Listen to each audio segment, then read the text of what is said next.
Muy bien, pues muchas gracias. Muy buenos días a todas y a todos. ¿Cómo están? Bien. Eh, Bien, buenos días, maestro. Qué bueno. Eh, pues me da gusto que nos encontremos nuevamente, ¿verdad? Muy buenos días a todas y a todos. Hoy tenemos la oportunidad de abordar el tema de los derechos políticos electorales en el sistema interamericano.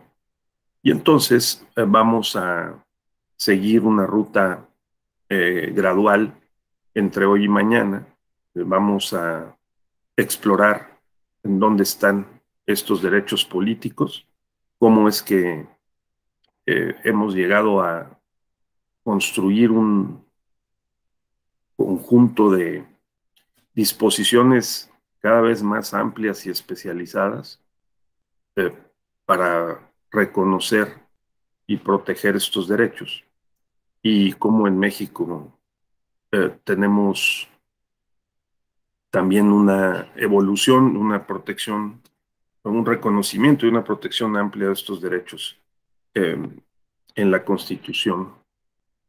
Entonces, vamos a desarrollar este tema eh, de la mano de ustedes también, ¿no? Es decir, a ver eh, si a lo largo del diplomado han visto algunas otras eh, han tenido otras sesiones y han visto algunos otros elementos en torno a los derechos políticos, de manera que podamos conversar un poquito antes de abordarlo de manera frontal. Entonces, eh, eh, creo que es bueno aclarar que eh, hay dos grandes interpretaciones sobre la historia de los derechos humanos y de los derechos político-electorales. Hay quien sostiene que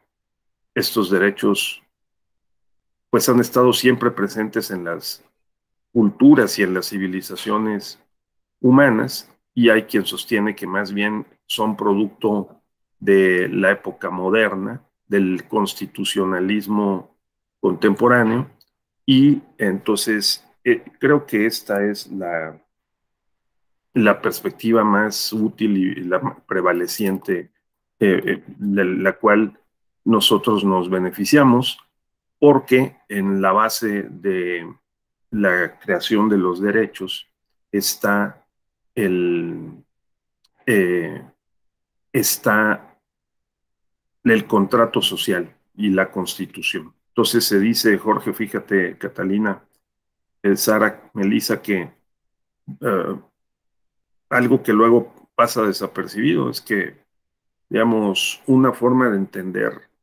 el surgimiento y el reconocimiento de los derechos es a través de la figura del contrato social.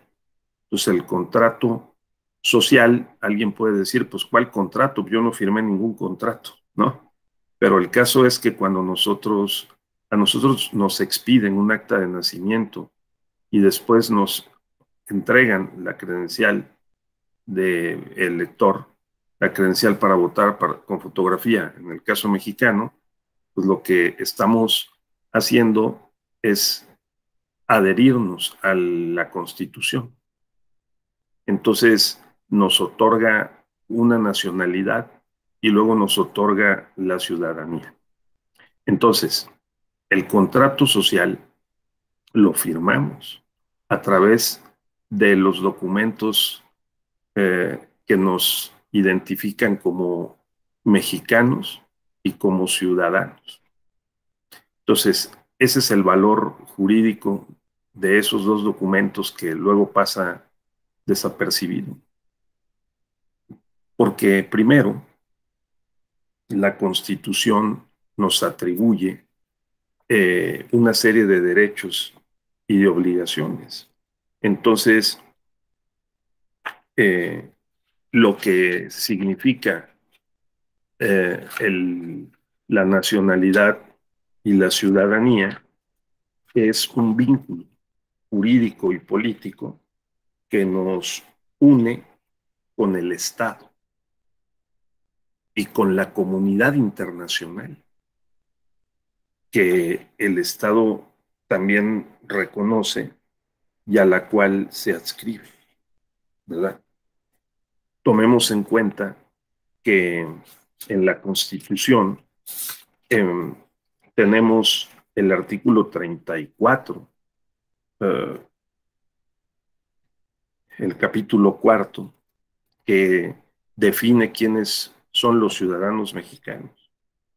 Y lo son los varones y las mujeres que, teniendo la calidad de mexicanos, reúnan además los requisitos siguientes: haber cumplido 18 años y tener un modo honesto de vivir.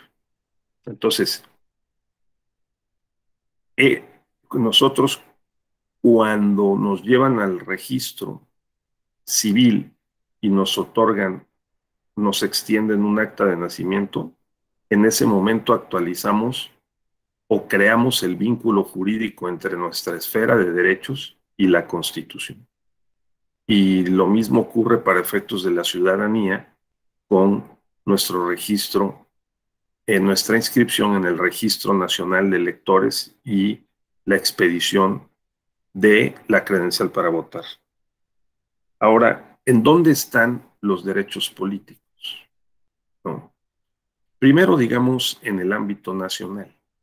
Veremos luego en el ámbito internacional y particularmente en la Convención Americana, pero más que la Convención Americana, en el sistema interamericano. Entonces, al decir sistema interamericano, estamos hablando no solo de la Convención, estamos hablando de diversos instrumentos internacionales en los cuales están plasmados estos derechos, y dado que el Estado mexicano ha firmado esas convenciones, pues también esos derechos se atribuyen a nuestra esfera de derechos, ¿de acuerdo? Entonces nosotros, al eh, tener este vínculo jurídico a través de la Constitución con el Estado mexicano, también somos beneficiarios de los derechos que están reconocidos en los convenios internacionales. Eso es un primer punto que yo quisiera dejar allí establecido. Ahora, eh, vamos a seguir esta ruta. En esta ocasión lo vamos a ir llevando pues poquito a poquito así de la mano, ¿no? Para que eh, todas y todos pues tengamos este registro.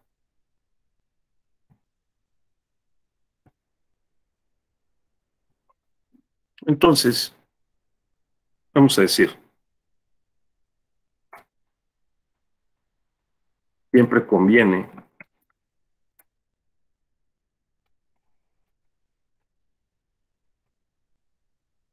en cualquier texto académico comenzar por una definición. Entonces, ¿cómo podríamos definir los derechos políticos? Entonces, bueno, pues alguien diría, pues primero son derechos humanos. Entonces,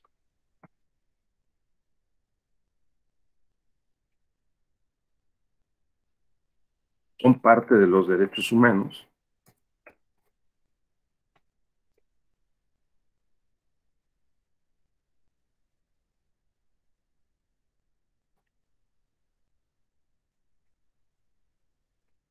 Tienen como principal contenido, vamos a decir, el garantizar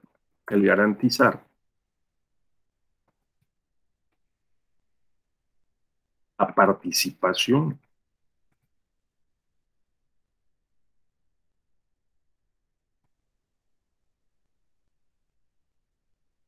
política de la ciudadanía en las decisiones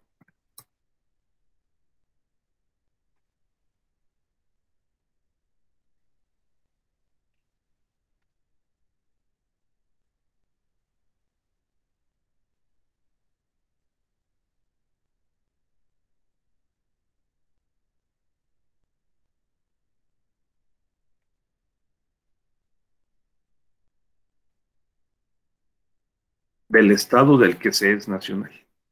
Esa podría ser una definición. Los derechos políticos son, primero, son parte de los derechos humanos y tienen como principal contenido el garantizar la participación política de la ciudadanía en las decisiones del gobierno del Estado del que se es nacional. ¿De acuerdo? Entonces, tengamos presente que, número uno, son derechos humanos. Eso. Número dos, tienen un núcleo o una esencialidad que es la garantía de la participación política. Y hay varias formas de participar en la política. Entonces, también es importante tenerlo presente. Luego, digamos que de la ciudadanía, ¿en qué participa? En las decisiones del gobierno, del Estado del que se es nacional. Entonces, puedo participar de varias formas. Bueno, el primer punto que hay que destacar es que se trata de derechos humanos. ¿Sí? En el libro que ayer les recomendé, ¿sí? Que es el de Derecho Electoral Latinoamericano, ¿sí? Un enfoque comparativo que uno de los compañeros compartió, ¿sí? Hay un ensayo que es el de la señora Sonia Picado.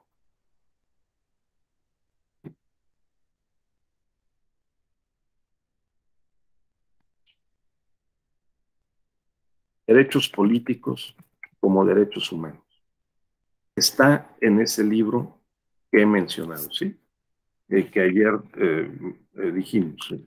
Entonces, en este texto, la señora Sonia Picado, que fue directora del Instituto Interamericano de Derechos Humanos, hace una reflexión interesante porque dice que la participación política es toda actividad de los miembros de una comunidad derivada de su derecho a decidir sobre el sistema de gobierno.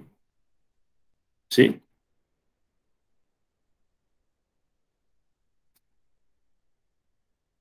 Participar en la definición y elaboración de normas,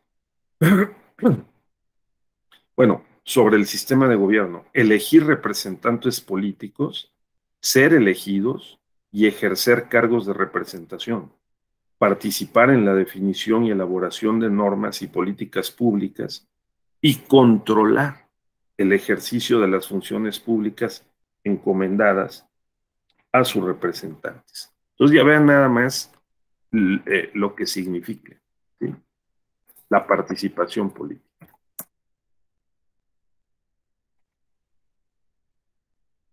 La participación política significa toda actividad de los miembros de una comunidad derivada de su derecho a decidir,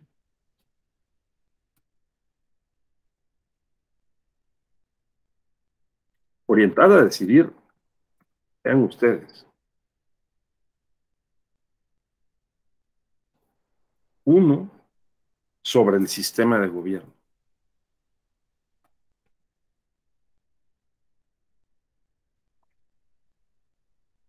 O sea, nosotros tenemos derecho a decidir qué forma de gobierno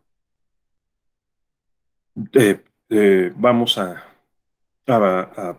tener, ¿no? A estructurar. Elegir representantes políticos. Ese es el número dos.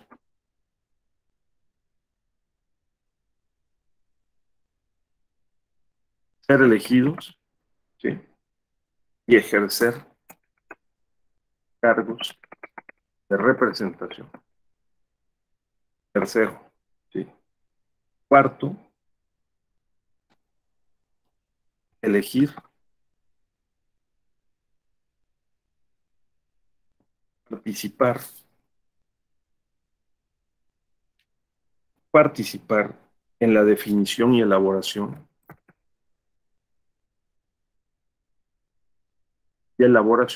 de normas y políticas públicas.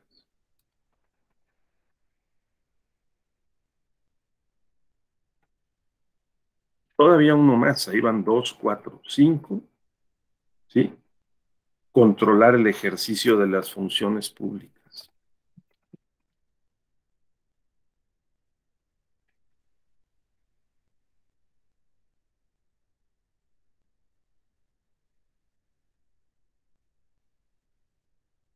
Entonces, la participación política tiene que ver con las decisiones que nosotros tomamos o debemos tomar o podemos tomar sobre el sistema de gobierno. ¿Qué es el sistema de gobierno? El sistema de gobierno, fíjense ustedes, que es la relación entre los poderes.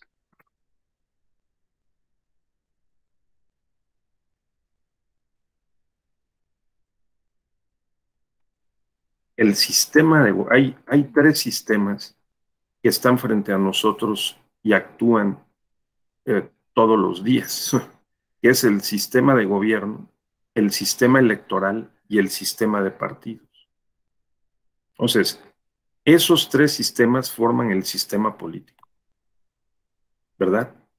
El sistema de gobierno es la relación existente entre los poderes y las instituciones públicas del Estado. Entonces, ¿qué tipos de sistema de gobierno hay? Pues tenemos el sistema presidencial, parlamentario, mixto. Entonces, el, el sistema de gobierno es esta relación entre los poderes, en donde una posibilidad es que quien oriente, lleve la conducción del Estado-Nación, sea el presidente de la República. Y si eso ocurre, entonces estamos ante un sistema presidencial. Si no es así, y el que marca el rumbo del Estado-Nación es el Congreso o el Parlamento, entonces estamos ante un sistema parlamentario. Y hay o congresional. Y también podemos tener un sistema mixto en el cual esta capacidad de orientar el rumbo de la vida pública propiamente del Estado, que es la suma de varios factores, ¿no? La tenga el presidente.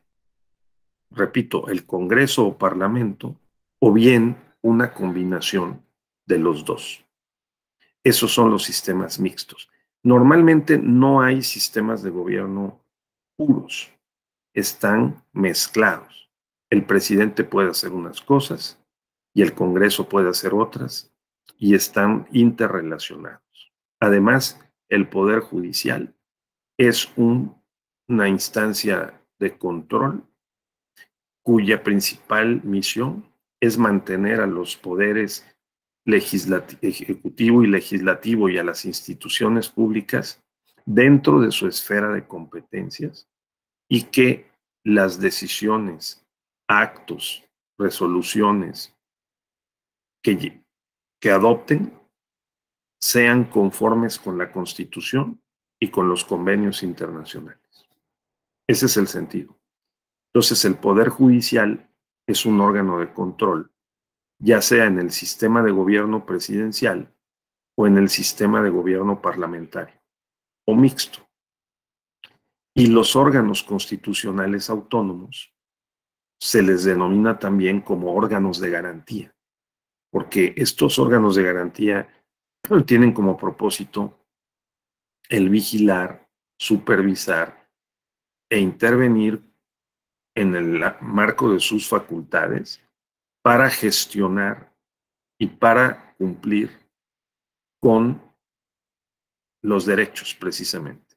Por eso es que el Instituto Nacional Electoral y los OPLE en el país lo que hacen es gestionar los derechos políticos. Al gestionar los derechos políticos, los promueven, los protegen, los garantizan. Entonces, nosotros tenemos el derecho a participar en la definición del sistema de gobierno. Nosotros en México apenas estamos incurriendo hace poco tiempo en estos procedimientos de la democracia directa, también llamada participativa.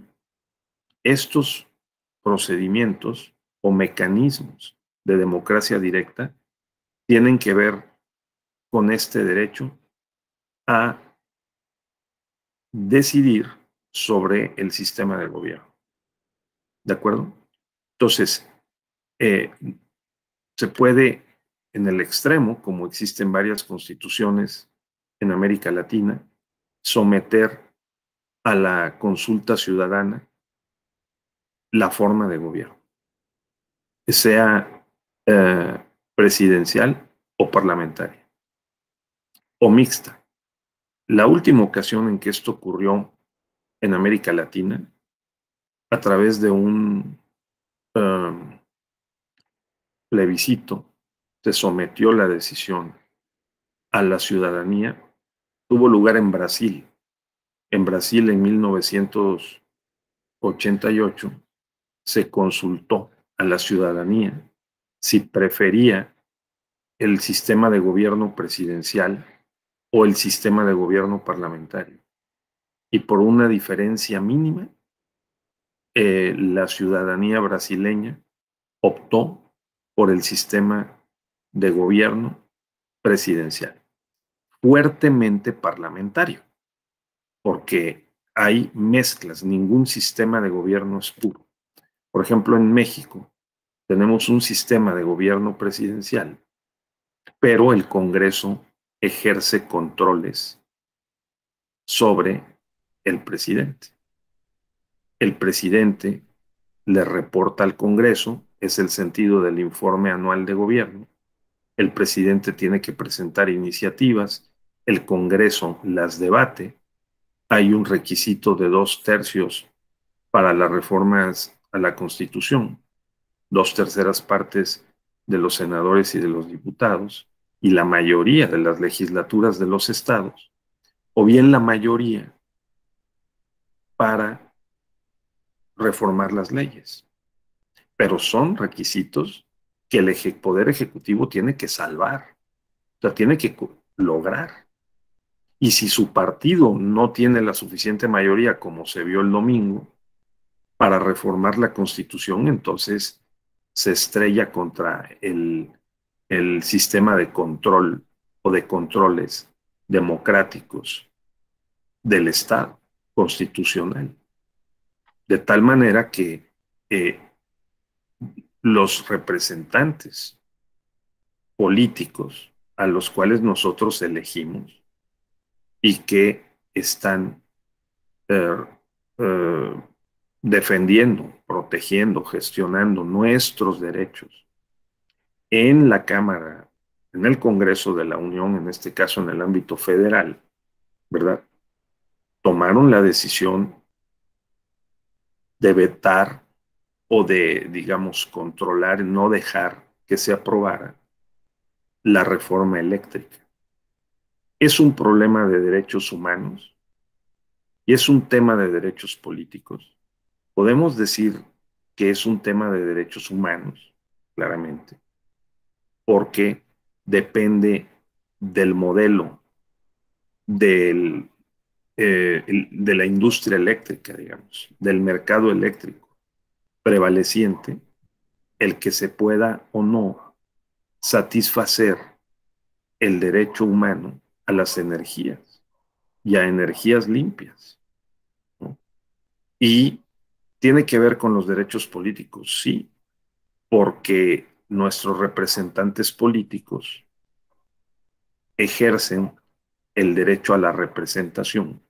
Y el derecho a la representación incluye el que se tomen decisiones como la del domingo.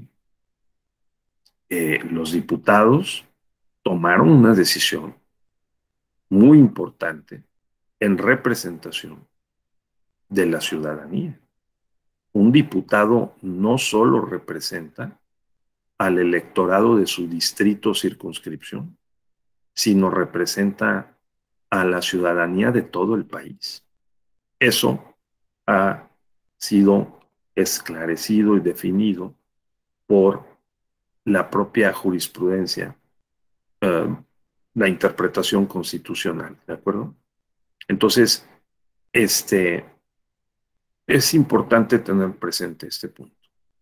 Dice Sonia Picado, es la participación política toda actividad orientada a decidir sobre el sistema de gobierno, que puede ser de estos tres tipos, ¿sí? Presidencial, parlamentario o mixta, en donde hay poderes políticos electos por la ciudadanía, ejecutivo, legislativo, en donde hay una relación entre estos poderes, en donde nadie puede absorber las competencias de otro, en donde hay órganos de garantía como el Instituto Nacional Electoral o los OPLE o el INAI.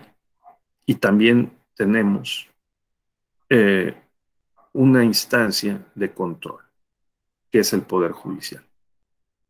¿De acuerdo? Entonces, eso tiene que ver con los derechos políticos totalmente. También la participación política supone la posibilidad, la opción de elegir a representantes políticos. Entonces, nosotros elegimos cada 3 o cada 6 años a nuestros representantes políticos para integrar esos poderes políticos del Estado constitucional. De tal suerte que este es una vertiente del derecho de participación política, ¿sí? Cuyo núcleo es, pues, decidir sobre los asuntos políticos del país. También podemos ser electos y ejercer los cargos de representación, o sea, tenemos derecho a acceder a la representación política y a ejercer el cargo. Esto es muy importante, porque, como veremos, en los hechos, el órgano de control constitucional que en México, en materia electoral, salvo las acciones de inconstitucionalidad reservadas a la Suprema Corte de Justicia, las ejerce ese control, lo ejerce el Tribunal Electoral del Poder Judicial de la Federación, pues ha ido ampliando. Es el ámbito material, o sea, el contenido del derecho político. De tal suerte que, fíjate, Jorge Antonio, tenemos el derecho a ser electos, pero no solamente. Tenemos derecho a ejercer el cargo para el que fuimos electos.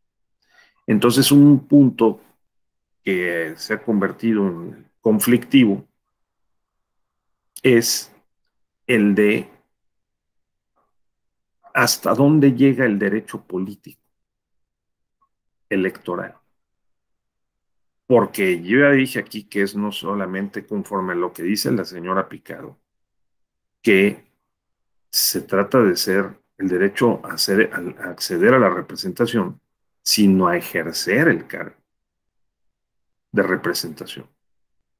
Entonces, si hay obstáculos al ejercicio del cargo o si excluyen los partidos políticos en el Congreso, por ejemplo, a representantes políticos, legisladores, del ejercicio de la representación, entonces pueden estar violando derechos políticos.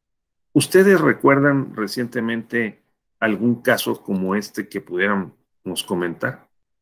Que se haya que el tribunal haya controlado y haya, digamos, corregido la exclusión de, de algunos legisladores de la representación política. ¿Sí? Jorge Antonio, ¿no? ¿No tiene Creo que presente? hubo, perdón, no sé si se escucha. Sí, claramente, muchas gracias. Sí. Sí, creo que recientemente, no recuerdo si fue en el Senado de la República, hubo un tema, que creo que se elevó a sala superior de un grupo de senadores que algunos de ellos de manera primigenia fueron electos con, uno de ellos por lo menos, fue electo con carácter de senador independiente. Posteriormente, senadores que se desligaron de sus grupos parlamentarios, como se denominan la coalición o la organización que se dan internamente, intentaron formar un grupo parlamentario que se les reconociera como un grupo parlamentario a partir de que creo que eran 5 senadores. Y no recuerdo exactamente, pero creo que hubo un pronunciamiento de sala superior al respecto, que por cierto, esto motivó en fechas recientes una reforma para que el Poder, en este caso el Tribunal Electoral, el Poder Judicial de la Federación no pueda pronunciarse sobre aspectos que, a decir del Congreso, pues corresponden al ámbito de organización interna del Poder Legislativo. Creo que ese fue uno de los temas recientes que mereció un pronunciamiento del Tribunal Electoral del Poder Judicial de la Federación. Exactamente. Está muy, muy bien enterado aquí nuestro querido compañero, estimado compañero. Fíjense que ayer se publicó en el Diario Oficial de la Federación el decreto por el que se adiciona el inciso B al numeral 1 del artículo 10 de la Ley General del Sistema de Medios de Impugnación en materia electoral. De lo que dice Jorge Antonio está ahora convertido en norma positiva. En el artículo 10 se dice que no procede, ¿sí? Un medio de impugnación cuando ante el tribunal no lo puede conocer cuando se pretenda impugnar cualquier acto parlamentario del Congreso de la Unión, su comisión permanente o cualquiera de las cámaras, emitido por sus órganos de gobierno, como los concernientes a la integración, organización y funcionamiento internos de sus órganos y comisiones legislativas. ¿Qué tal? ¿Qué es lo que dice justamente Jorge Antonio? En el sentido de que recuerden ustedes que la comisión permanente es el órgano integrado pluralmente en el Senado de la República, la Cámara de Diputados se forma la comisión permanente durante los periodos de receso de las cámaras. Y el año pasado, cuando se terminó en diciembre el periodo ordinario de sesiones, pues se formó la comisión permanente y se excluyó a un grupo de diputados, de senadores sin partido, que se han declarado sin partido, y también a Movimiento Ciudadano de la integración de la comisión permanente. Estas personas, estos ciudadanos, actuando como legisladores en ejercicio de cargos de representación política, ¿no? Presentaron ante el Tribunal Electoral el medio de impugnación respectivo y la Sala Superior acogió como un proyecto de sentencia elaborado por el magistrado Felipe de la Mata, por mayoría, pero acogió esta pretensión, de tal suerte que le ordenó al órgano de gobierno del Senado el incorporar a estas personas, a estos ciudadanos, vamos, ¿no?, a la comisión permanente. Eso ha motivado, pues, una irritación por parte del Senado, ¿no?, que ha desembocado en una reforma a la Ley General del Sistema de Medios de Impugnación, porque varios partidos, no solo Morena, sino también el PRI, también el PAN, también el PRD, pues no estuvieron de acuerdo.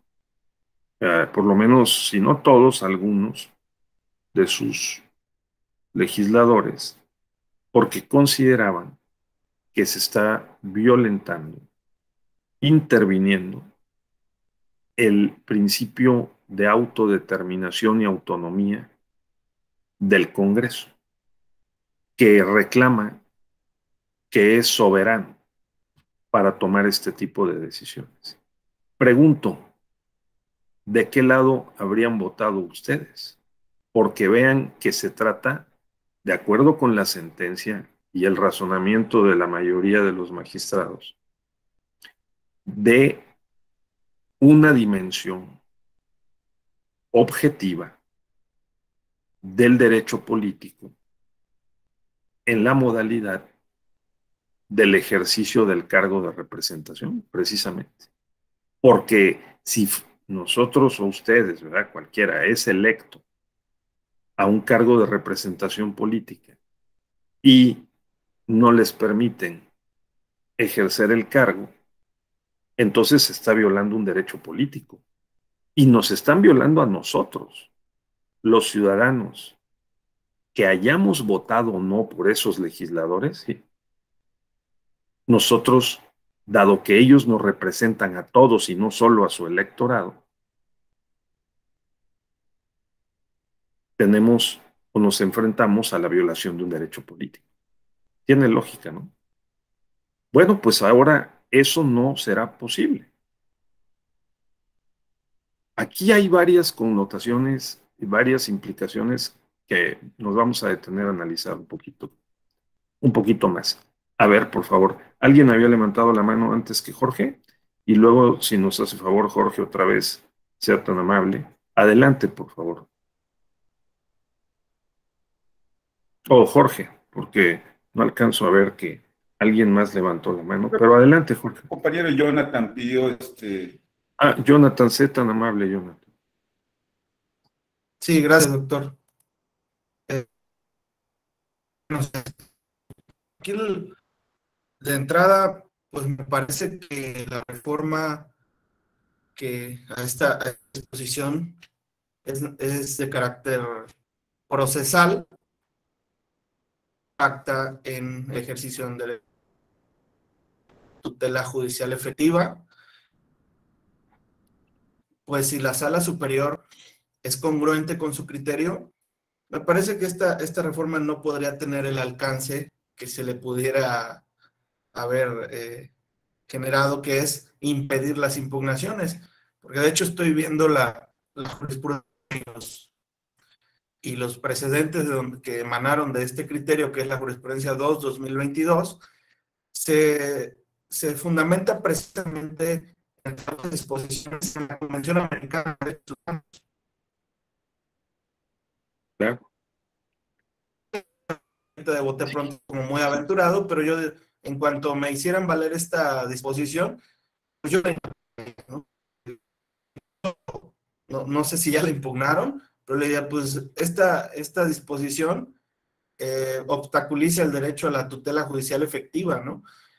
Incluso en la propia jurisprudencia, en las ejecutorias, se hace referencia a una evolución interpretativa de sus propias jurisprudencias, de que dice, bueno, sabemos tal vez como que lo que pasa en el sede legislativa o parlamentaria como que está un poco más blindado, pero eso no quiere decir que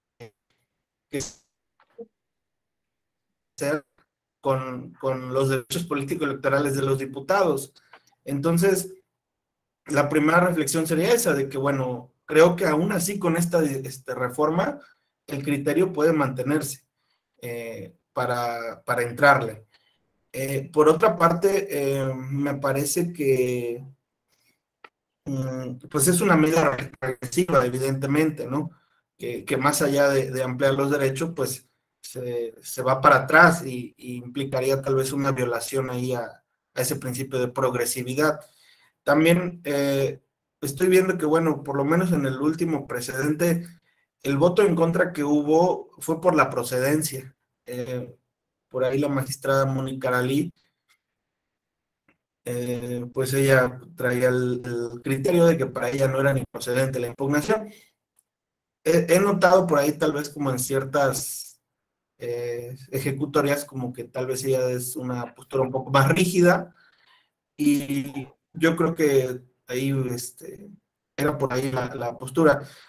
Aquí en Veracruz hemos tenido pues esta duda últimamente de los alcances de esta jurisprudencia, porque por lo menos en ponencia algunos veían, no, pues para mí esta jurisprudencia como que ya abrió la brecha, porque si bien se refiere a la integración de unas comisiones legislativas, pareciera como que dijo la sala superior, ¿sabes qué?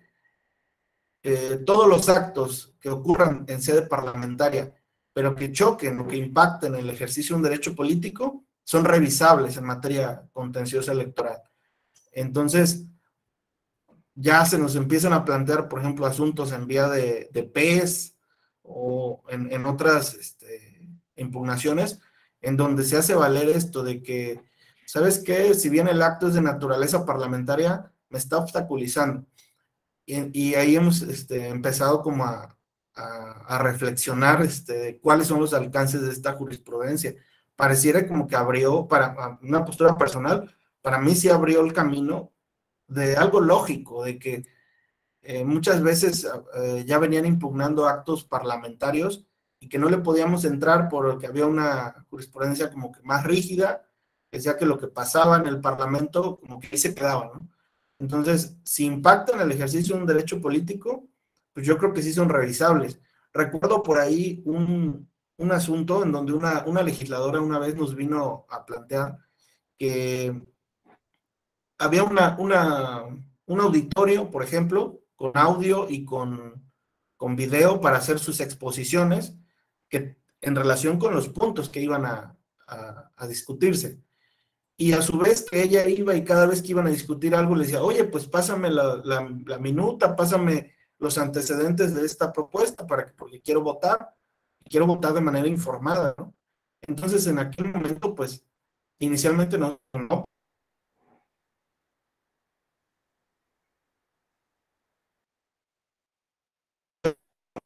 y después nos revocaron, dijeron, no, ahí en el Parlamento no se meta, lo que pasa adentro, ahí se queda. Y nosotros decíamos, ¿qué puede hacer esta persona?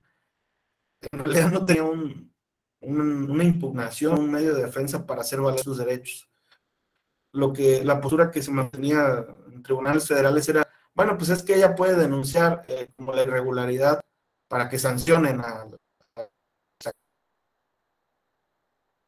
ese mecanismo determinado. Es como un carácter punitivo, ¿no? Pero no reparador. Ujú. Un poquito, pues, valientes. Creo que esta jurisprudencia nos da competencia para revisar más allá de lo que se pudiera pensar, ¿no? Esa sería mi intervención. Muy bien. No, muy bien, Jonathan, magnífica observación, comentarios. Eh, porque uno de los argumentos esgrimidos en la sentencia de la comisión permanente y la exclusión de partidos o representantes eh, legislativos, senadores de la integración de la comisión, eh, consiste en sostener que si no se controlara la legalidad, la constitucionalidad de ese acto de exclusión, quedaría impune, porque no hay un remedio o un recurso disponible en la ley orgánica del Congreso ni el reglamento interior para poder oponerse y controvertir y corregir, en su caso, ese acto de exclusión, ¿no? Entonces, se lesionaría, como bien lo dijiste y dice la sentencia, el derecho político a la representación. O sea, el Tribunal Constitucional, Tribunal Electoral, en este caso está tutelando a través de un remedio que es el que tenemos disponible, el derecho político a la representación. Y se lo está tutelando no solo a esos senadores, ¿no? O al partido, sino a la ciudadanía, en protección del principio de pluralidad política. Porque además no hay forma de poder controvertir en el ámbito del Congreso, o sea, en el ámbito del derecho parlamentario, una decisión excluyente de esa naturaleza, ¿verdad? Entonces, muy bien, creo que esto revela con en toda su dimensión, hasta dónde hemos podido avanzar en el alcance de la protección, como bien dijiste, ¿no? De la tutela efectiva de los derechos. Un problema interesante va a ser el determinar el valor jurídico de la jurisprudencia a la que te refieres, que es una jurisprudencia constitucional, por la fuente del órgano que la ha establecido, que es un órgano de naturaleza constitucional, o sea, es un tribunal constitucional, y el valor jurídico de la ley del sistema de medios de impugnación en materia electoral. Porque no se trata de una reforma constitucional, es una reforma legal. Número uno. Y número dos, muy sagazmente, dice Jonathan, se puede controvertir por la vía de una acción de inconstitucionalidad, ¿no? E incluso puede ser objeto de una inaplicación al caso concreto con motivo de un control de convencionalidad. O sea, frente a la convención que Jonathan aparte nos acaba de recordar muy bien, es el valor jurídico de la ley electoral procesal federal sería menor. Es decir, la convención prevalecería en términos de disponer de un recurso judicial efectivo. O sea, mientras el Congreso no modifique la ley orgánica o el reglamento interior para que las minorías parlamentarias tengan la posibilidad de oponerse a una decisión que las excluya de la representación, por ejemplo, en la comisión permanente, entonces me parece que seguirá siendo viable y justificable, ¿no? La inaplicación al caso concreto mediante un control de convencionalidad. ¿Sí, Jonathan? ¿Estaremos? ¿Por qué?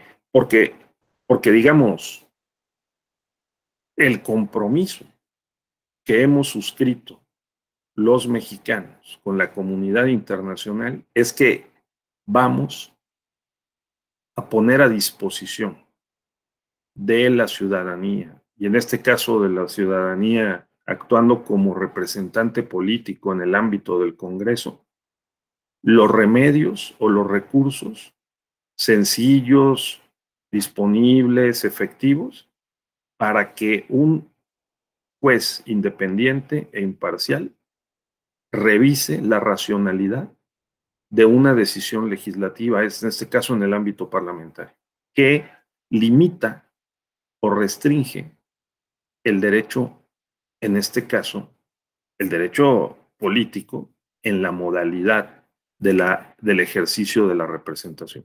¿Sí? ¿Lo dije bien? ¿No? Se entiende, ¿verdad? Entonces, ¿cuál es el problema? Y en eso consiste precisamente el valor del Estado constitucional, ¿no?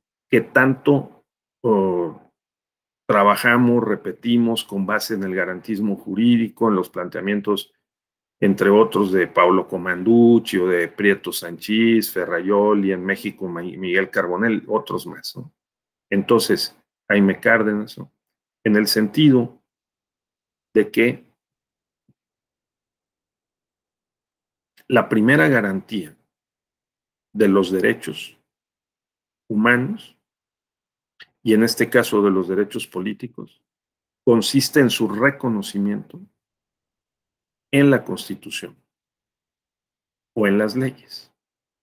Y que el segundo nivel de garantía es la posibilidad de que un tribunal pueda conocer y resolver cualquier controversia o divergencia interpretativa que se suscite cuando se deban aplicar o ejercer esos derechos. Entonces está muy claro. Y ese compromiso lo tenemos suscrito pues, desde la Declaración Universal de los Derechos Humanos, 1948, a la Convención Americana, 1969. Sí, así vamos, ¿no? Entonces, pues va a ser interesante a ver cuál será la deriva o las implicaciones de esta reforma. Correcto. No sé si alguien más quisiera hacer algún comentario al respecto. ¿Qué opinión te merece, Antonio? Tú, si fueras magistrado ahí, ¿decidirías del lado del tribunal o del lado del Congreso? A ver, Jorge Antonio, ¿quiere agregar algo más adelante? Bueno, es que precisamente a partir de las experiencias, yo tuve la oportunidad hace ya varios años, fui diputado local y bueno, uno entiende pues todas los desequilibrios que se pueden generar en la toma de decisiones cuando se atiende a prerrogativas que se pretenden arrogar los grupos o fracciones parlamentarias, que por cierto, aquí nada más a manera de ejemplo, ¿no? Creo que por eso también en la mayoría de las legislaturas, la Cámara de Diputados, hubo un tiempo en que en los congresos se hablaba de fracciones y no de grupos parlamentarios. ¿Por qué señalo esto? Porque a mí me tocó ser diputado, el único diputado del partido que se le reconoció, fui diputado de un partido político frente a dos grupos parlamentarios o dos fracciones parlamentarias, con la única particularidad que con mi voto en aquel entonces se hacía la mayoría en el Poder Legislativo, y yo siempre sostuve, éramos 25, yo soy una fracción de este Parlamento, soy una fracción parlamentaria. No, es que vamos a formar grupos parlamentarios, formen lo que quieran, pero yo represento el 4% en esta legislatura y tengo los mismos derechos que todas y todos los diputados. ¿Qué sucede? Yo pienso de esto que estamos hablando, punto número uno, es sumamente interesante. Yo no creo que el derecho parlamentario pueda sustraerse al control de constitucionalidad y convencionalidad. Sería preocupante. Creo que este es un intento, sin duda alguna. Sería muy interesante, por ejemplo, qué dirían las diputadas, las senadoras, y qué dirían quienes han luchado por la paridad total que hoy pues es una realidad en el Poder Legislativo. ¿Qué pasaría si en la conformación de comisiones no se respeta la paridad, no se ve reflejada esa paridad? Sería sumamente interesante. ¿Qué pasaría? ¿Se puede sustraer el Poder Legislativo de la paridad aduciendo que es una determinación que solo a ellos les corresponde? Pues habría que ver. Lo cierto es que en los grupos parlamentarios o en las fracciones parlamentarias, en los hechos, se llega a decidir hasta qué diputado, qué diputada pasa y quiénes no pasan jamás a tribuna, más que a tomarse fotografías. De ese tamaño es el problema que se puede enfrentar no solo la actual legislatura, sino las siguientes legislaturas. Como usted bien decía, maestro, no es un tema que beneficie a un grupo de senadores el día de hoy, sino que son precedentes que a la larga pueden beneficiar a legisladoras y legisladores en futuras conformaciones de las legislaturas, ¿no? Creo que sí es un tema muy interesante. Perdón, creo que los instrumentos internacionales particularmente nos permiten que, también como usted bien lo dijo, en una promoción, competición e inaplicación de entrada para que se asuma competente la autoridad jurisdiccional, pueda pronunciarse sobre cuestiones que atenten contra derechos políticos y a una representación efectiva, que es en todo caso lo que yo diría que habría que tutelar en favor de la ciudadanía. Correcto. Oh, muy bien, muy bien. Pues qué interesante, Jorge Antonio, que has tenido esta experiencia parlamentaria, ¿verdad? Y que ahora la puedas también refractar y utilizar, digamos, apoyarte en ella para tus actividades actuales, ¿no? En el ámbito de las autoridades electorales. Sí, entonces, muy bien. Antonio, ¿de qué lado votamos? Sí, ¿del lado del tribunal o del lado del Congreso? Porque hay argumentos. Del lado del tribunal, ¿eh? Sí, Jorge Antonio. Sí, y Antonio Ortiz también. ¿Hay alguien que tendría una opinión disidente? Creo que no, ¿verdad? Entonces, bueno, tengámoslo presente porque pues lo publicaron ayer, se estaba tardando el presidente de la República un poquito, pero finalmente lo publicó en el diario oficial y vamos a ver la deriva. Ahora, yo me detengo aquí por lo siguiente, porque un punto que conviene destacar es que en el estado actual de la evolución de la cultura jurídica estamos defendiendo y consolidando, y es parte de lo que está en juego en México y en otros países también, la democracia constitucional. Y la democracia constitucional es una forma de gobierno. Entonces, nosotros tenemos derecho político a definir la forma de gobierno. Y la democracia constitucional no es solamente una cultura jurídica, sino que es una forma de gobierno. Esa forma de gobierno supone, es un estilo, ¿no? Es un marco jurídico, institucional, en donde debe primero de prevalecer los derechos. Segundo, la pluralidad. Tercero, la división y equilibrio de los poderes. Cuarto, pues, la posibilidad de hacer exigibles los derechos y tutelarlos ante un juez independiente e imparcial, ¿no? Y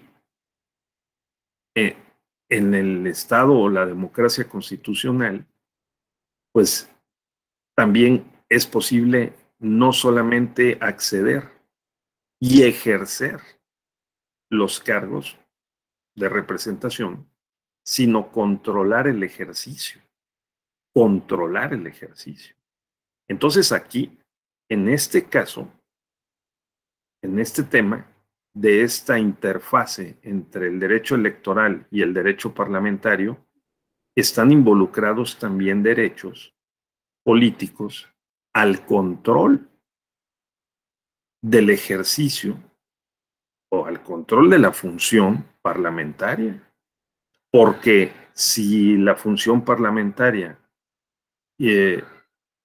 a través de sus actos o decisiones vulnera los derechos políticos a la representación y al control del ejercicio de esa función, entonces debemos de tener, conforme a los estándares internacionales en materia de derechos humanos y de derechos políticos, un recurso disponible para poderlo controvertir, ¿no? O sea, fíjate, Jorge Antonio, o sea, no solamente es por el ejercicio, de la representación que los legisladores que cumplen en relación con nuestros derechos ciudadanos, sino también porque tenemos el derecho de controlar que se ejerzan debidamente.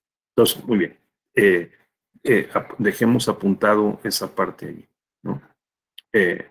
Ahora bien,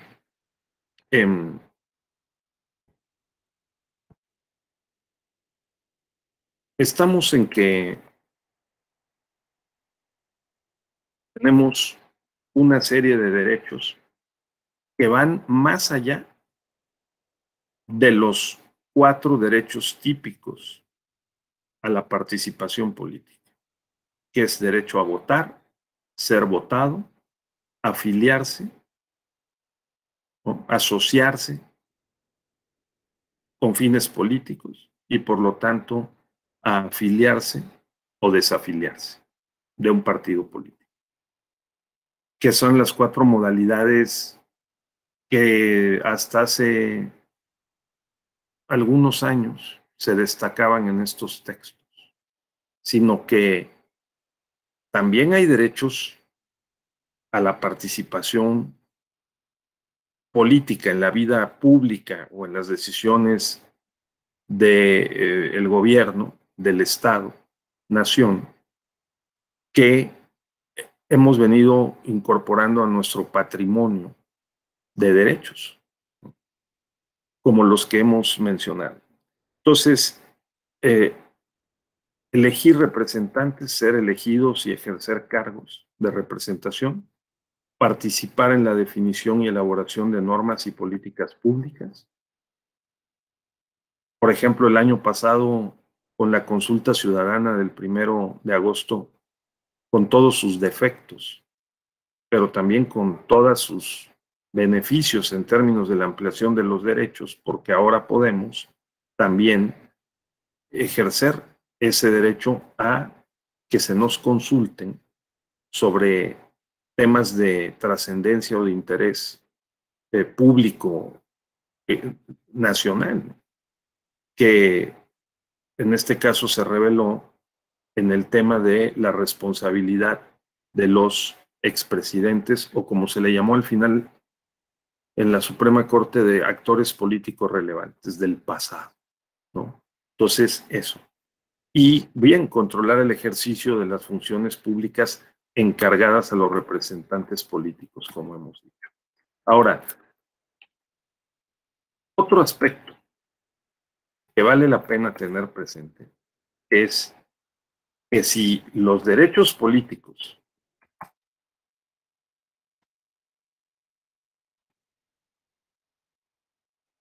son derechos humanos, como lo hemos construido en la cultura jurídica del Estado constitucional, que en donde decir derechos equivale a decir constitución y también equivale a decir democracia. O sea, la democracia constitucional tiene en su núcleo los derechos. En un Estado constitucional, decir derechos, constitución o democracia es lo mismo. Porque sin derechos no hay constitución y tampoco democracia. Y la democracia está diseñada en términos de sus contenidos y de su forma para que se puedan garantizar, ejercer los derechos. Sin la Constitución, por lo menos en nuestra cultura jurídica, que es la más extendida en el planeta, no podría haber ni lo uno ni lo otro. Alguien puede decir, sí puede haber democracia sin Constitución, pero la Constitución representa una garantía institucional de los derechos y de la democracia, porque a través de ella es que se llevan a cabo los procesos de acceso, distribución, ejercicio y control del poder. Entonces, claramente, la Constitución es una garantía de la democracia. Y esta es una garantía de los derechos. Al mismo tiempo, si nosotros tenemos reconocidos y ejercemos los derechos, entre ellos los derechos políticos, estamos haciendo vigente el modelo democrático. Entonces, el Estado constitucional o la democracia constitucional se sostiene en el triángulo que representan los derechos, la democracia y la Constitución. Y al decir Constitución decimos también convención, porque el Estado, al reconocer, firmar, aprobar los instrumentos de derecho internacional de los derechos humanos, entre ellos los derechos políticos, está ampliando la garantía de los derechos, ¿verdad? Ese sería el sentido, Jonathan, ¿verdad? Entonces, de lo que estamos discutiendo aquí, y es muy importante para captar, digamos, identificar, comprender cuál es precisamente el sentido de los derechos políticos en el sistema interamericano en este caso. Y es ese, si los derechos políticos son derechos humanos, entonces le aplican los principios constitucionales y convencionales.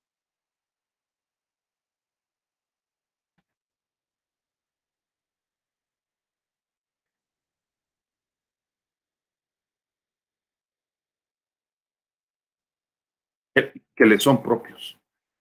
¿Qué significa eso? Pues significa nada más que en la Constitución nosotros tenemos que los derechos, desde el artículo primero, están condicionados por una serie de criterios, ¿no? Primero, porque solo la Constitución puede restringirlos. La primer nivel de protección de los derechos, pues es la Constitución.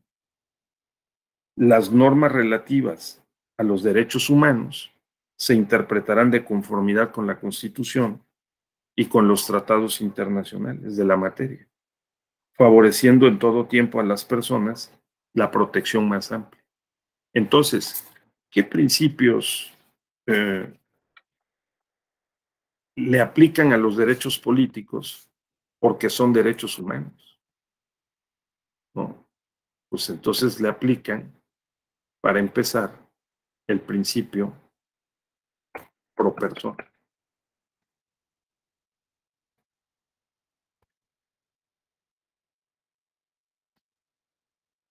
¿De acuerdo? O sea, el principio pro persona, pues porque si los derechos políticos son derechos humanos, entonces están vinculados por los criterios de su interpretación. La forma como los abordemos, los entendamos y los podamos actuar, ¿no? Proteger, garantizar. ¿Sí?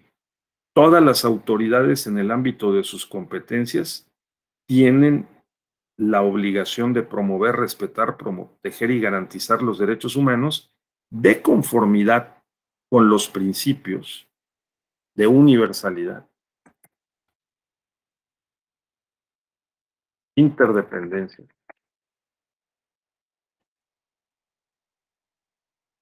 indivisibilidad y progresividad. Los derechos políticos, si son derechos humanos, están vinculados a estos principios que están en el artículo primero de la Constitución y que derivan de la Convención de Viena, del que se refiere al derecho de los tratados. Entonces, este lenguaje que se genera hacia adentro del sistema internacional de derechos humanos, de la ONU, y que también está incorporado, recogido por el sistema interamericano, centralmente la Convención Americana, aplica a los derechos políticos. Ahora, ¿son esos solamente? No, hay muchos más. Y entran en tensión entre ellos, ¿no? Imagínense, en el párrafo final, en la parte final de este tercer párrafo del artículo primero de la Constitución, dice: el Estado deberá prevenir, investigar, sancionar y reparar las violaciones a los derechos en los términos que establezcan la ley. Entonces, si hay obligación del Estado, entonces también hay derecho a la prevención, investigación, sanción y reparación de violaciones a los derechos. Eso es lo que está pasando con base en este principio, que está consagrado en la Convención de Viena y también en los instrumentos internacionales, interamericanos, como en la CEDAW, por ejemplo, la Convención para erradicar todas las formas de discriminación en contra de las mujeres, pues que si el Estado tiene la obligación de prevenir, investigar, sancionar y reparar las violaciones, entonces tenemos derecho a exigir. Por lo tanto, en materia político-electoral, si los derechos políticos electorales son derechos humanos, nosotros tenemos derecho a que se prevea, investigue, sancione y repare la violación de los derechos. Por este camino es por el que se ha ampliado el contenido, que también podemos llamar ámbito material de validez, en el lenguaje de la dogmática jurídica, ¿no?, de los derechos político-electorales. Porque hoy, como todos sabemos, en los casos de violencia política en contra de las mujeres, porque en el artículo 35 que recién leímos, ¿verdad?, se dice que, artículo 34, somos ciudadanos por haber cumplido 18 años y tener un modo honesto de vivir. La violencia política en razón de género, en contra de las mujeres en particular, por hombres o por mujeres, limita o vulnera o desautoriza, digamos, no es un modo honesto de vivir, ¿no? Y entonces, eso significa que se activa este derecho y esta obligación. Porque si la obligación de prevenir, investigar, sancionar y reparar las violaciones, dice el artículo primero, debe de realizarse en los términos que establezca la ley. Hay que ver qué dice la ley. Y como sabemos, ha sido reformada la ley en el año 2019,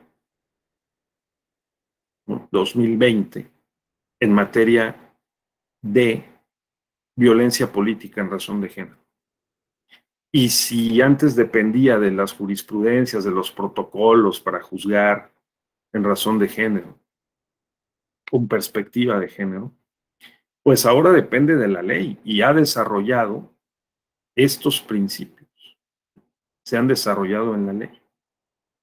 Ya sabemos que precisamente, Jonathan, en el caso de municipios de Veracruz, como también en el caso de Oaxaca, no solamente, pero en estos en particular, han dado motivo a desarrollar una serie de criterios de origen judicial electoral, ¿verdad?, que ha establecido el tribunal, para no solo limitar el derecho de acceso a la nominación, a la postulación a un cargo público, ¿no?, por violencia política en razón de género, sino a prevenir, sancionar y reparar esas violaciones. O sea, el derecho político electoral está recubierto con otros derechos. ¿De acuerdo, Catalina? Esos otros derechos. O sea, el derecho nuclear está en el artículo 9 de la Constitución. Es el derecho a la participación política en los asuntos del Estado. Es a la letra de la ley. No se podrá coartar el derecho de asociarse o reunirse pacíficamente con cualquier objeto. Asociarse o reunirse.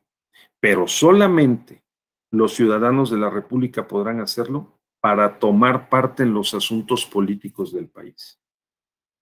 Entonces, solamente los ciudadanos mexicanos pueden reunirse o asociarse para tomar parte en los asuntos políticos del país. Y ese tomar parte en los asuntos políticos del país es lo que la Declaración Universal de los Derechos Humanos, 1948, los pactos internacionales de derechos políticos, civiles y políticos de 1966, o la Convención Americana de Derechos Humanos de 1969, coloca como el núcleo del derecho, de los derechos políticos. Es el derecho a participar en la vida política del país. Entonces, quiero hacer notar que ese núcleo se desdobla en derechos específicos de carácter político electoral. Esos derechos políticos no son estáticos, son dinámicos, se van ampliando. Tenemos, como ya mencionamos, de acuerdo con el artículo 34 y luego 35 y luego artículo 41 de la Constitución, diversos derechos. Pues en el artículo 35 se dice: son derechos del ciudadano votar en las elecciones populares, poder ser votado para todos los cargos de elección popular, teniendo las calidades que establezca la ley, el derecho de solicitar el registro de candidatos ante la autoridad corresponde a los partidos políticos, pero también a los ciudadanos que soliciten su registro de manera independiente y cumplan con los requisitos respectivos. Tenemos derecho a la nominación como de manera independiente, al registro de manera independiente a los partidos. Tenemos el derecho a asociarnos individual y libremente para tomar parte en forma pacífica en los asuntos políticos del país. ¿Sí? Ahí hay un tercer derecho. Cuarto, incluso fuera de la materia electoral, pero tomar las armas. Bueno, tomar las armas. Ejercer toda clase de negocios. Ser nombrado para cualquier empleo o comisión del servicio público. Iniciar leyes. Iniciar leyes conforme con la normatividad. Votar en las consultas populares sobre temas de trascendencia nacional. ¿Sí? Y desde luego, también tenemos el derecho ahora a votar en el procedimiento de revocación del mandato. Vean entonces cómo se han ampliado los derechos. Esos son, digamos, derechos concretos de carácter político electoral. Pero no se agotan allí. No se agotan allí. Fíjense que en el artículo 41 de la Constitución está también el derecho a, pues, a afiliarse y desafiliarse de los partidos políticos. Entonces, ese otro derecho también tenerlo en cuenta como una parte específica, concreta, que rodea el núcleo del derecho a la participación política que está consagrado en el artículo 9 de la Constitución. Entonces, representémonos esta imagen en círculos que tienen un núcleo y luego tienen esferas o precisamente círculos que lo protegen. El derecho a la participación en los asuntos públicos del país, en los asuntos políticos del país, se desdobla en los derechos que están previstos en esencialmente los artículos 35 y 41 de la Constitución. ¿De acuerdo? Ahora, otra vez, ¿son los únicos? No. La respuesta es no. Estos derechos políticos a votar, votar, ser votado, asociarse con fines políticos, postularse como candidato de un partido de manera independiente, ¿sí? A votar en las consultas populares, en el plebiscito, el referéndum, a la iniciativa legislativa, ciudadana, ¿no? O bien a participar y votar en los procedimientos de revocación del mandato, a afiliarse, registrarse o afiliarse, desafiliarse de un partido político, son las modalidades específicas en que se desdobla el derecho político esencial, que es el derecho a la participación en los asuntos políticos del país. ¿De acuerdo? ¿Pero son los únicos? No. No. No. Hay otro círculo que los recubre, que los facilita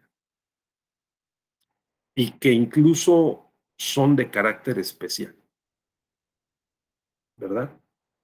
Por ejemplo, por una parte están los derechos, el derecho a la no discriminación, porque el artículo 1 de la Constitución establece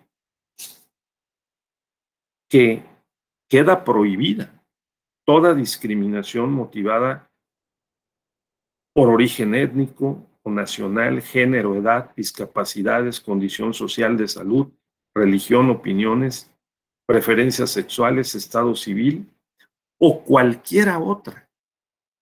Esta cláusula abierta, cualquiera otra que atente contra la dignidad humana y tenga por objeto anular o menoscabar los derechos y libertades de las personas, que tenga por objeto menoscabar los derechos y libertades de las personas. Entonces, hay no discriminación. Está en el artículo 1.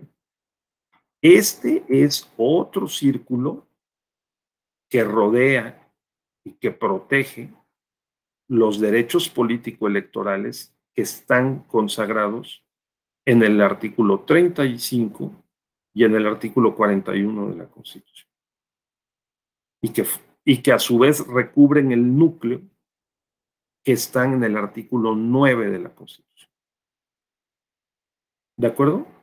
Artículo 9, artículo 34, 35, artículo 41, y ahora examinemos la Constitución, porque mañana le vamos a echar un ojo a los convenios internacionales, particularmente a la Convención Americana, pero no solo, porque el artículo 1 ya nos desarrolla una serie de derechos, no quiero llamarles periféricos, sino interactivos, que no son precisamente derechos político-electorales, pero que sí están intersectados con los derechos político-electorales, e incluso principios o criterios para interpretar los derechos político-electorales, ¿no?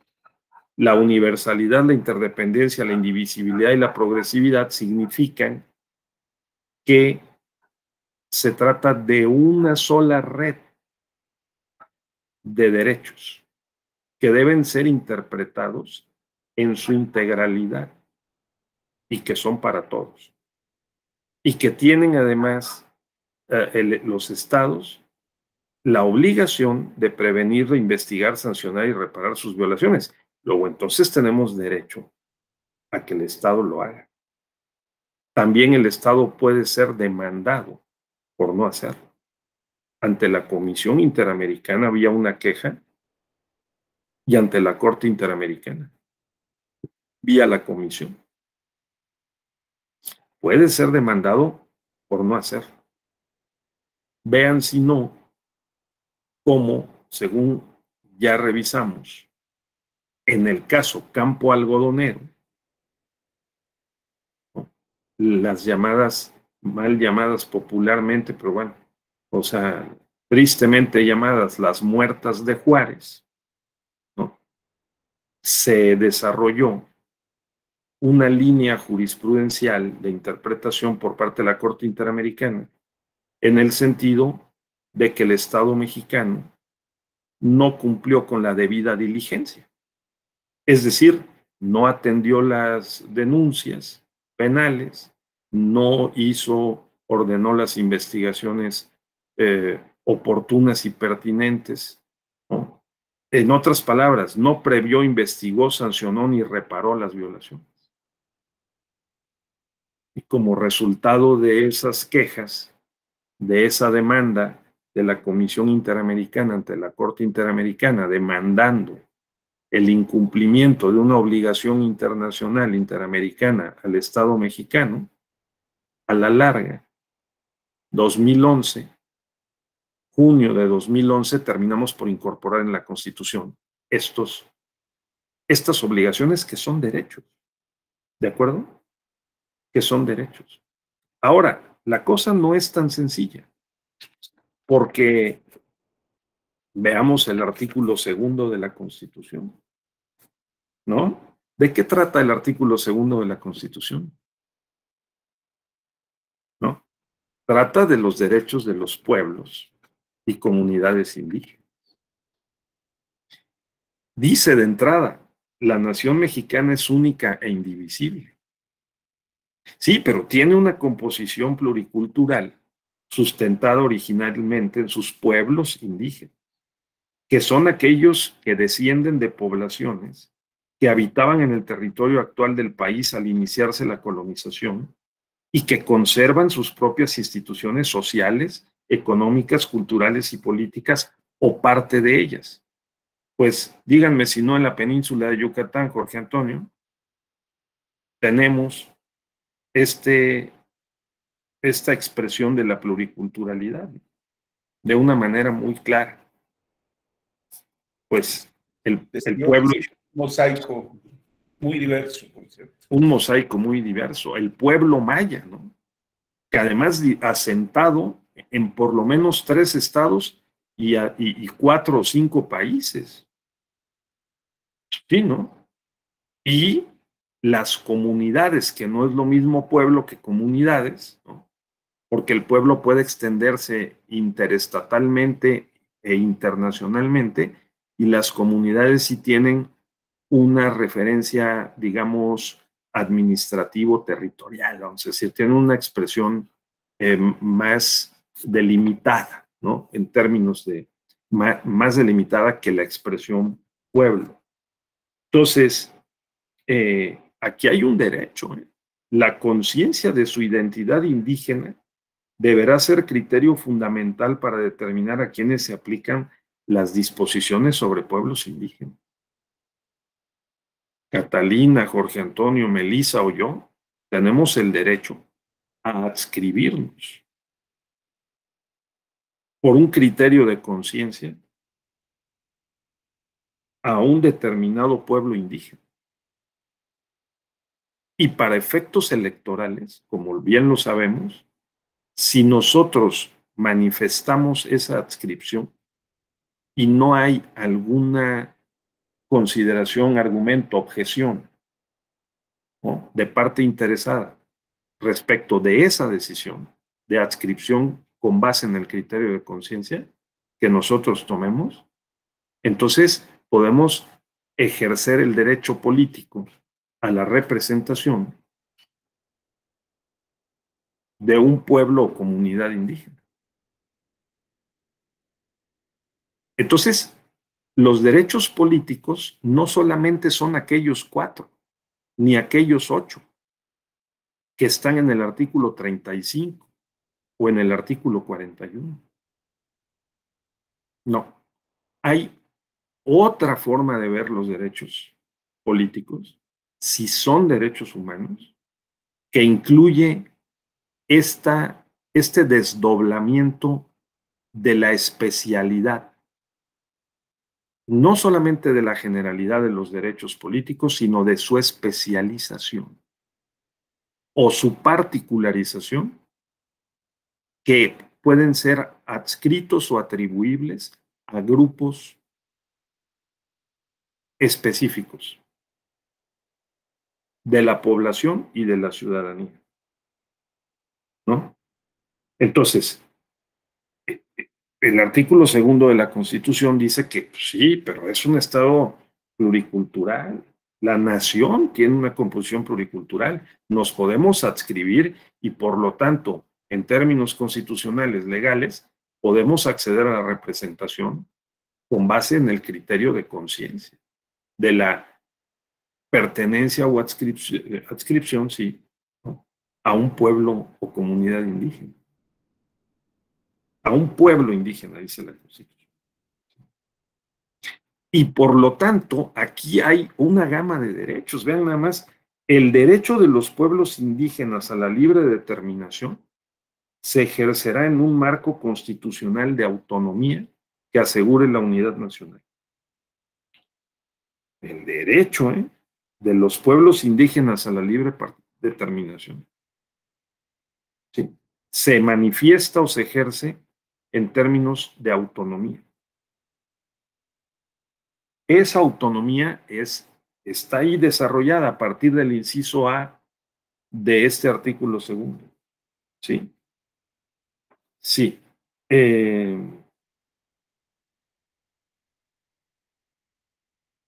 Esta Constitución reconoce y garantiza el derecho de pueblos y comunidades a la libre determinación y a la autonomía para decidir sus formas internas de convivencia y organización social, económica, política y cultural.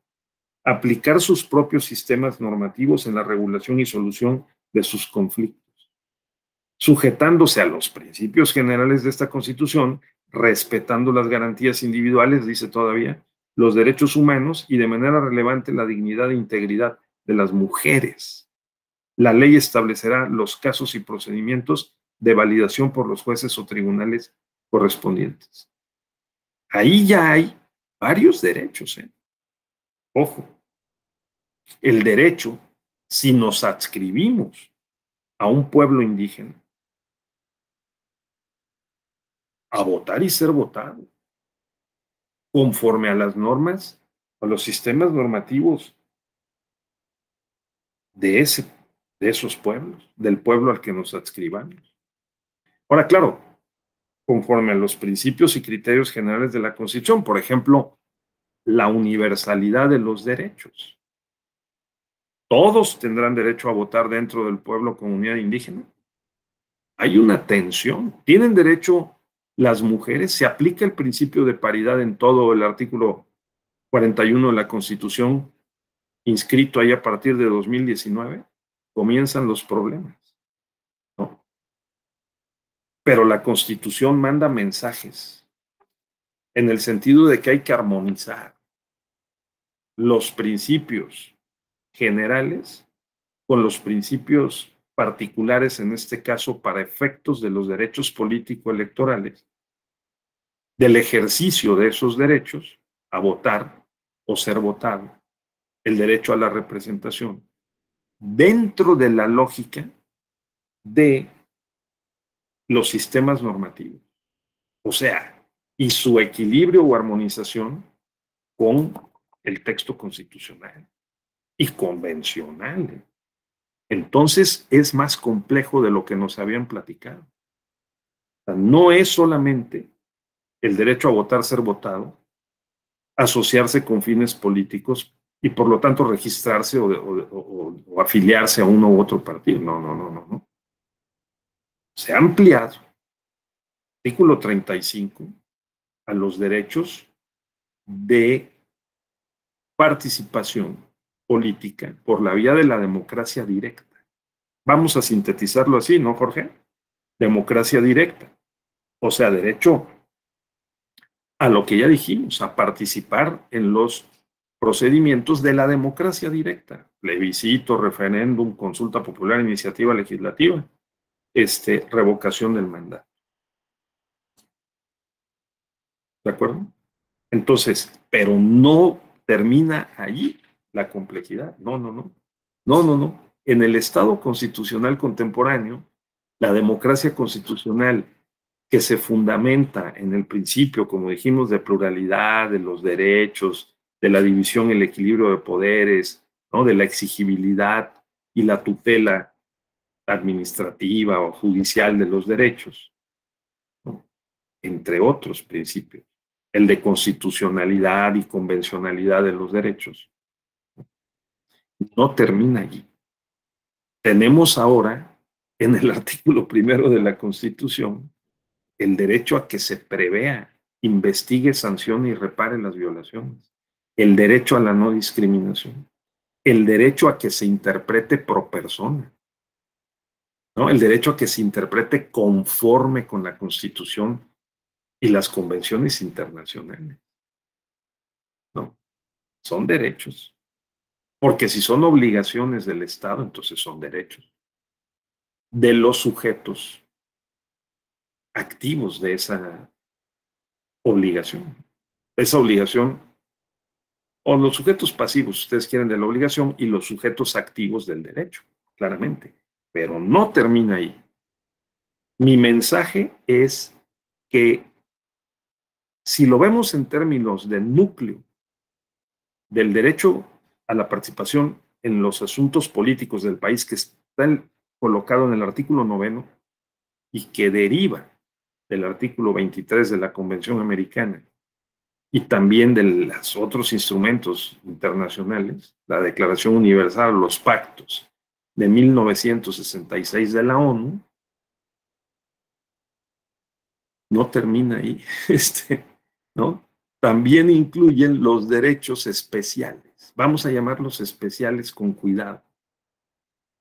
Los derechos político-electorales de naturaleza, vamos a llamarla especial. Por ejemplo, el derecho a adscribirme a un pueblo indígena con base en el criterio de conciencia y a ejercer mis derechos políticos para efectos, por ejemplo, de integrar el ayuntamiento del pueblo comunidad indígena, mis derechos étnicos, etnopolíticos. ¿Qué tal eso? O sea, hay derechos etnopolíticos que complementan dinámicamente el derecho general del que soy titular como ciudadano del Estado mexicano. Artículo 9, artículo 35, artículo 41. ¿No? Artículo 1, sí, pero también artículo 2, porque si yo decido adscribirme a un pueblo indígena, entonces me adscriben, me benefician las garantías que están previstas en el artículo 2 de la Constitución y en el convenio 169 de la Organización Internacional del Trabajo, porque reclamo por el criterio de conciencia mi adscripción a un pueblo indígena. Así que tengo derechos generales de ciudadanía, ¿sí? Y derechos particulares, que también podemos llamarles derechos etnopolíticos, que están en el artículo 2 de la Constitución. ¿De acuerdo? Elegir de acuerdo con sus normas, procedimientos y prácticas. Tienen derecho los pueblos y comunidades indígenas a las autoridades o representantes para el ejercicio de sus formas propias de gobierno interno, garantizando la participación de las mujeres en condiciones de equidad. Dice. No dice paridad, frente a los varones en un marco que respete el pacto federal y la soberanía de los estados. Pero el artículo 41 sí dice paridad en todo. Un artículo transitorio de la reforma constitucional 2019 que estableció el principio de paridad para todos los cargos dice que en el caso de pueblos y comunidades indígenas en términos del artículo 2 de la Constitución se atenderá al contexto específico y se irá aplicando de manera progresiva. ¿De acuerdo? Porque ahí hay una tensión entre el principio general de paridad para todos los cargos y su aplicación en el contexto de los derechos etnopolíticos. Luego, entonces, ahí hay la obligación de las autoridades electorales de ser sensibles a la interculturalidad y a la perspectiva de género, para poder ir graduando justificadamente la progresividad de la aplicación del principio de paridad en el ejercicio de los derechos etnopolíticos. Sí se entiende, ¿no, Jorge? Sí, Catalina, o sea, la idea es que hacia adentro de los pueblos, comunidades indígenas, pues la paridad tiene que ser, digamos, graduada, modulada en términos del contexto para evitar lo que la Constitución no ampara, que es la violencia. De tal suerte que las elecciones hacia adentro de los pueblos y comunidades pues tengan lugar y el ejercicio de los derechos políticos en condiciones pacíficas. En condiciones pacíficas. Ya saben ustedes, Oaxaca 417 de 570 municipios, oigan, es un 20%, 25%. No, son más bien 70%, perdón, ¿no? De los municipios. O sea, solamente 120 municipios no eligen por usos y costumbres, de los 570. ¿No? O en Guerrero, o en Chiapas, se va avanzando, o en Michoacán, poco a poco, esta transversalidad. Un punto muy importante para que veamos que los derechos políticos electorales son dinámicos. Ese es mi mensaje fundamental hoy. No son estáticos, son dinámicos. Y además tienen núcleo y periferia. Núcleo, semiperiferia y periferia. El núcleo es el derecho a la participación en la vida política. La semiperiferia son los derechos que están en el artículo 35 y 41. Y luego hay otro círculo en el que están los derechos no específicos, sino transversales que afectan a los derechos político-electorales específicos y al núcleo. Y esos son los que están en el artículo 1. Ahora, también en una nación pluricultural hay derechos no solo generales, sino derechos particulares o especiales, como los derechos etnopolíticos. Les quiero comentar que está en litigio, nadie de los que están compañeros aquí es de Baja California, del norte del país, de ese lado del norte del país, porque está, fíjense ustedes que hay un litigio que vamos a ver que se resuelva próximamente, porque está la cadena impugnativa. En este momento le ha devuelto la Sala Regional Guadalajara al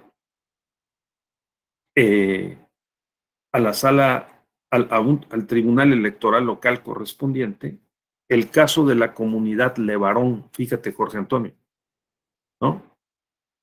Compañeros, El caso de la comunidad Levarón, ¿se acuerdan ustedes?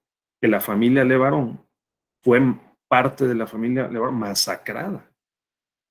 Y han venido luchando. Es una comunidad binacional, porque están asentadas en Estados Unidos, una parte de esa amplia familia, y también está asentada en México. ¿Sí? Entonces, vean lo que dice el último párrafo del artículo 2 de la Constitución. Sin perjuicio de los derechos aquí establecidos a favor de los indígenas, sus comunidades y pueblos, toda comunidad equiparable a aquellos tendrá en lo conducente, los mismos derechos, tal y como lo establezca la ley. La comunidad Levarón dice, oye, nosotros somos étnicamente distintos. Nosotros somos identificables, tenemos un pequeño territorio delimitable, identificable, ¿sí? Y nosotros queremos elegir a nuestros propios, gobernarnos conforme a nuestras propias reglas de esta comunidad, porque necesitamos protegernos más. Y las garantías constitucionales están diseñadas precisamente para proteger los derechos. Y dice el artículo 2, comunidades equiparables en lo conducente. Bueno, pues en lo conducente es que queremos elegir nosotros a nuestros propios representantes. Entonces, allí se abre otra vertiente, sí, que objeto de discusión. Bueno, está la cadena impugnativa, vamos a ver cómo se resuelve, porque el Tribunal Electoral Local no, lo desechó, dijo no, yo esto no tengo competencias, no me corresponde, ¿sí? La sala regional, ante la impugnación respectiva, dijo no, te ordeno que le entres al fondo, que entres al fondo. Es interesante, ¿no, Jorge? Sí. Bien, León Felipe, por favor, vamos cerrando nuestra sesión de hoy. Ojo que hoy lo que hemos querido es fortalecer la comprensión sobre la concepción de estos derechos, ¿no?, políticos. Bien, adelante, León Felipe. Sí, muchas gracias, maestro. No, solamente no quería pasar desapercibido el comentario, porque la verdad que cuando yo conocí, o lo poco que conozco del tema de la familia Levarón y su asunto con una comunidad equiparable, sí me saltan muchas dudas, ¿no? Porque nosotros acá en el estado de Chiapas, cuando estuvimos trabajando precisamente el tema de la consulta indígena con el pueblo de Oshchuk, pues el tribunal, incluso hay las jurisprudencias pues, del tribunal a partir del caso Michoacán, pues ordenan los peritajes antropológicos, ¿no? Y esos peritajes antropológicos pues dan de alguna manera una radiografía o una fotografía de rasgos que podrían ser pues distintivos de esas comunidades para hacerlos equiparables. Yo no conozco y la verdad que me llama mucho la atención, ¿no? Cómo esta comunidad o esta familia puede colocarse en un espacio o en una autoadscribirse ahora sí, ¿no? Como comunidad y con qué elementos.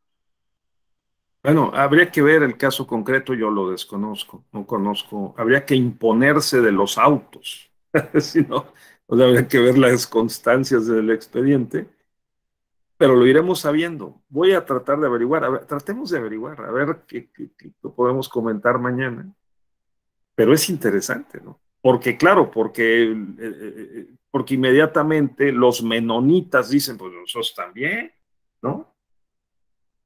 O los italianos de Chipilo, en Puebla, que dicen, oye, pues, ¿qué más comunidad nosotros? Está perfectamente delimitada, somos una comunidad equiparable. Ah, no, pero hay una cosa. O sea, ¿hasta qué punto la definición de pueblo indígena como descendientes de la colonización, antes de la colonización, etcétera, llega hasta el último párrafo del artículo 2? Porque hay otra cosa también. Aquí entran los problemas de interpretación. El artículo 2 tiene 2 apartados. ¿Sí? Tiene el apartado A, están los derechos culturales y políticos. Y luego tiene el apartado B, en donde están los derechos económicos y sociales, que son las obligaciones del Estado-Nación para dotar de infraestructura en términos generales. Niveles de escolaridad, acceso efectivo a servicios de salud, ¿sí? Espacios para la convivencia y la recreación, incorporación de mujeres indígenas al desarrollo. Entonces, tiene 9 fracciones, el inciso A o el apartado A.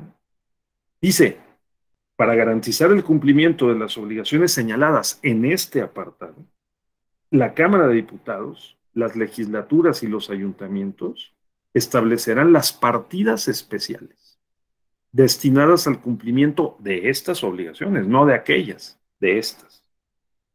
Así como las formas y procedimientos para que las comunidades participen en el ejercicio y vigilancia de las mismas.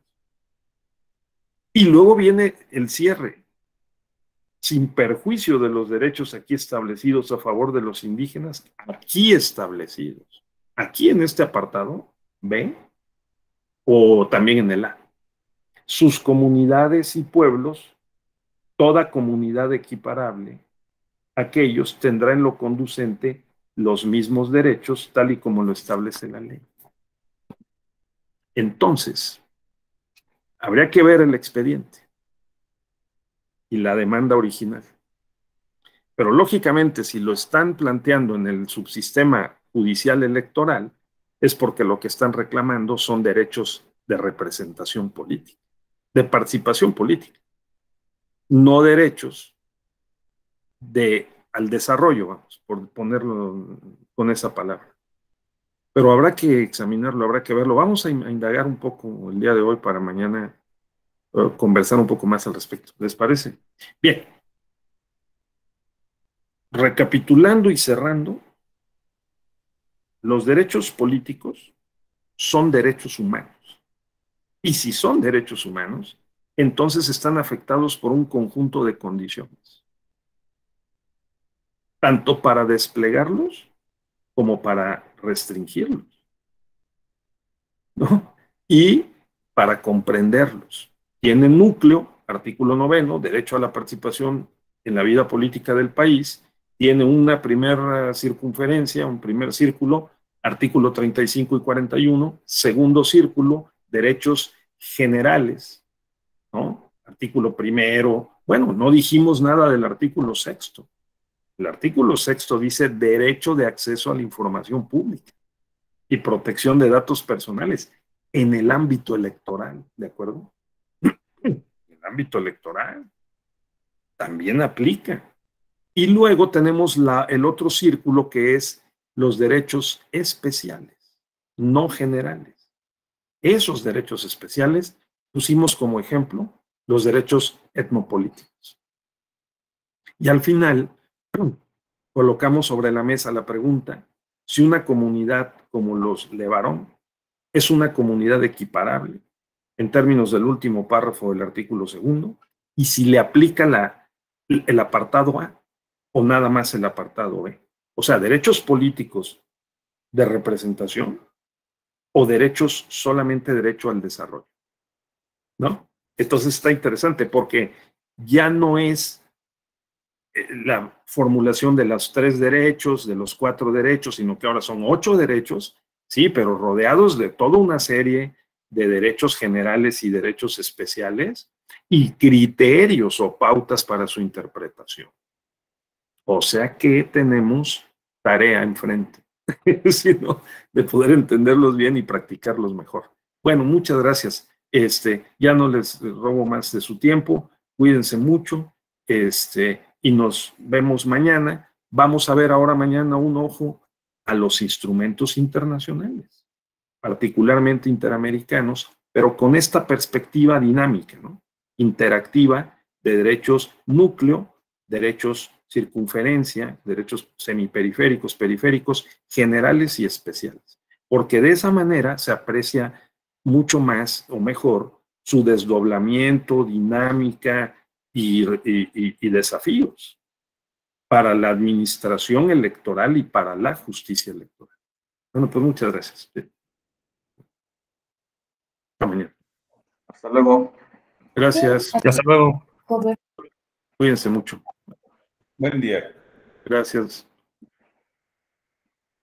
Gracias, Perla, muy buenos.